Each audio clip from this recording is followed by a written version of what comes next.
Mutton కర్రీని ఇలా వండండి, చిక్కటి గ్రేవీతో మంచి రుచిగా ఉంటుంది. మటన్లోకి అల్లం వెల్లుల్లి పేస్ట్ని, పసుపుని, ధనియాల పౌడర్ని, రుచికి తగినంత ఉప్పుని, కారంని, గరం మసాలాని, 1 టేబుల్ స్పూన్ ఆయిల్ని, 1 కప్పు పెరుగుని వేసుకొని మసాలా అంతా పీసెస్కి పట్టేలాగా బాగా మిక్స్ చేసుకొని పక్కన పెట్టండి.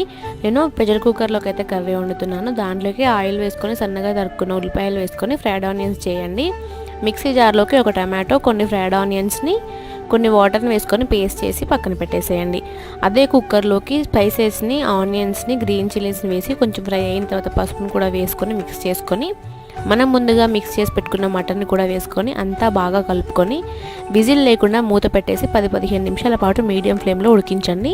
తర్వాత మనం మిక్సీ పట్టిన పేస్ట్ కూడా వేసేసుకొని ఒకసారి మిక్స్ చేసుకొని 1.5 గ్లాస్ వాటర్ వేసుకొని పుదీనా, కొత్తిమీర వేసేసి విజిల్ పెట్టి మూత పెట్టేసి 5-6 విజిల్ వచ్చేంత వరకు ఉడికించండి. చూడండి, చిక్కటి గ్రేవీతో మంచి రుచిగా మటన్ కర్రీ అయితే రెడీ అయ్యింది.